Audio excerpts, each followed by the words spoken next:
ఓం నమస్తే అస్తు భగవన్ విశ్వేశ్వరాయ మహాదేవాయ త్రయంబకాయ త్రిగుణాత్మకాయ త్రికాగ్నికాలాయ కాలాగ్నిరుద్రాయ నీలకంఠాయ మృత్యుంజయాయ సర్వేశ్వరాయ శ్రీమన్మహాదేవాయ నమః.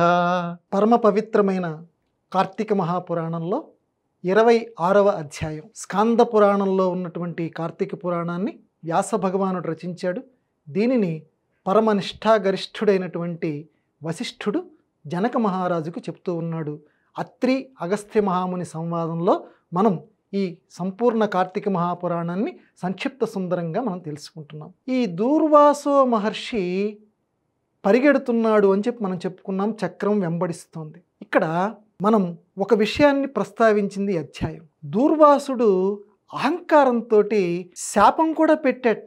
ఎన్ని లోకంలో అవతారాలు నువ్వు ధరింతువుగాక, విపరీతమైనటువంటి అవతారాలు లోకంలో చండాలమైనటువంటి ఉన్నాయో మంచివి అయితే ఉన్నాయో అన్ని అవతారాలు నువ్వు ధరింతువుగాక అని చెప్పి అంబరీషుడికి శాపం పెట్టాడు.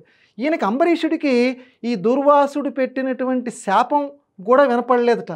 కేవలం నిమిత్త మాత్రోభవ కౌంతేయ అని భగవద్గీతలో చెప్పినట్లుగా స్వామివారినే తలుచుకుంటూ ఉండిపోయాడు. మిగతా ఈ దుర్వాసుడు పెట్టినటువంటి శాపాలు కానీ ఇవన్నీ ఆయనకి వినపడలేదు. కానీ ఆయన లోపల జ్యోతిలాగా వెలుగుతున్నటువంటి ఆ కార్తీక దీపం మహావిష్ణువు ఉన్నాడు కదా, ఆయన విన్నాడు అవతారాలు నువ్వు ధరించాలి అని చెప్పి. సరే, ఈ దుర్వాసుడు పరిగెడుతూ చిట్ట చివరికి వైకుంఠానికి వచ్చాడు. చక్రం మళ్ళీ అక్కడికి వస్తుంది. ఇలా అన్నాడు స్వామి. చక్రం అక్కడ ఆగింది.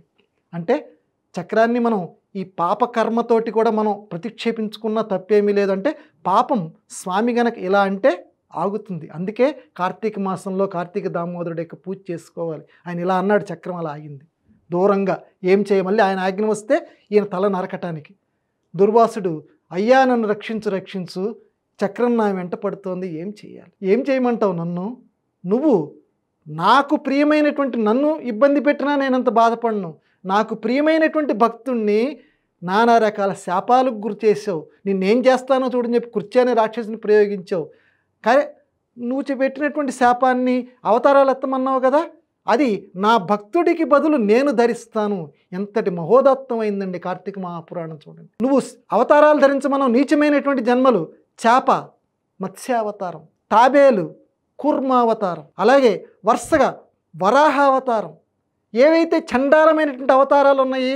అలాగే మనుష్య జన్మ కంటే ముందు కూడా మనుష్యుడు జంతువు కలిసినటువంటి అవతారం నరసింహావతారం, క్రూర కర్మలు చేసేటువంటి అవతారం, రాక్షసులందరినీ అలాగే రాక్షసుల స్వరూపంలో రాక్షస స్వభావం కలిగినటువంటి రాజులందరినీ సంహరించేటువంటి పరశురామావతారం. ఎందుకంటే మనం మామూలుగానే ఒక రక్తపు బొట్టు గనక కింద చిందితే అబ్బా అని అనుకుంటాం.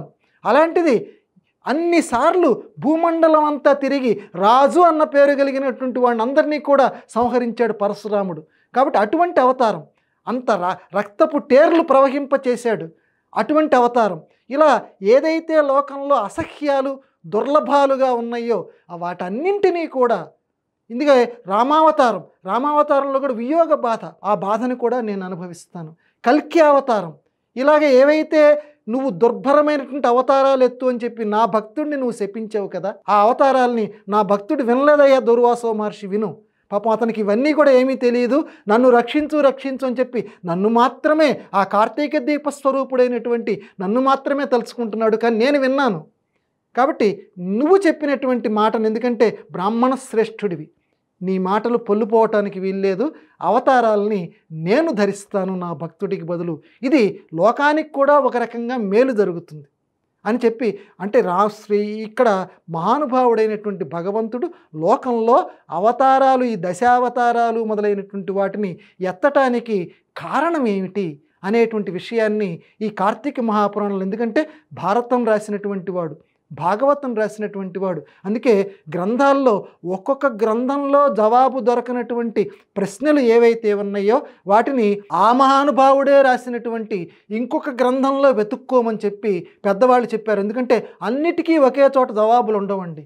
కాబట్టి స్వామి ఈ దశావతారాలను ఈ రకంగా విభిన్నంగా అంతటి స్వామి వరాహావతారం ఎత్తవలసిన అవసరమే ఉంది. ఇదిగో ఈ దుర్వాస మహర్షి శాపం.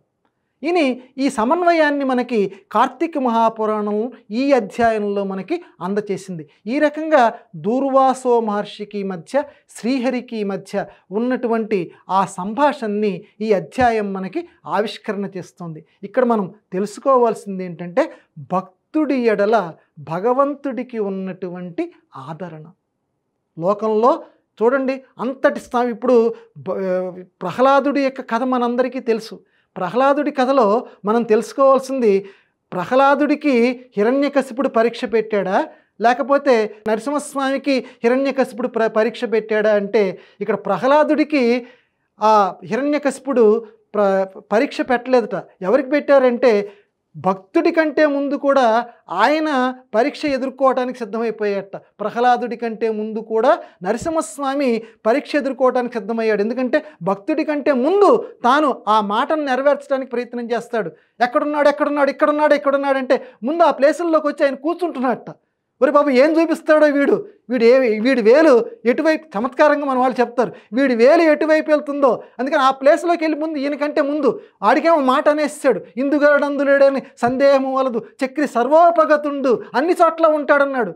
మరి ఆ మాటను నిలబెట్టాలి, విష్ణు భషట్కారో ఆ మాటను నిలబెట్టాలి. కాబట్టి వీడు వేలు ఎటువైపు వెళ్తుందో, ఎక్కడ ఆపుతాడో ఆ వేలు ఎక్కడ ఆపుతుంది ఇక్కడ చూపించమంటాడేమో. అందుకని వాడి వేలు ఎటువైపు వెళ్తుందో ఆ ప్రదేశం ఉన్న వైపు అంతా కూడా ఈ నరసింహుడు ఆ ప్రదేశంలో బయటికి రావడానికి సిద్ధంగా వచ్చాడట. అందువల్ల భక్తుణ్ణి కాపాడటానికి ఇక్కడ ప్రధానంగా నేను చెప్పేది నిజమైనటువంటి భక్తుణ్ణి ఈ కార్తీక మాసంలో నిష్ఠగా ఎవడైతే కార్తీక వ్రతం చేస్తాడో అటువంటి భక్తుణ్ణి ఎందుకంటే కార్తీక వ్రతం చేయమని ఎందుకు చెప్తున్నారంటే ఈ కార్తీక మాసం చేసింది మిగతా 11 మాసాలకి కూడా ఉపబలకంగా ఉంటుంది, ఒక నిష్ఠగా జీవితాన్ని గడపడానికి ఉపయోగపడుతుంది. అందుకని ఈ కార్తీక మాసంలో ఈ 4 రోజులు కూడా నచ కార్తీక సమో మాసక అని చెప్పినటువంటి ఉద్దేశం ఏంటంటే ఈ రకంగా ఉంటే మిగతా అన్ని నెలలు కూడా నువ్వు ఆ రకంగా దైవనిష్టతోటి ఉంటావు అని చెప్పి. కాబట్టి ఈ అధ్యాయం మనకి ఏమని ప్రబోధన చేస్తుంది అంటే సారాంశం, భక్తుణ్ణి కాపాడటానికి,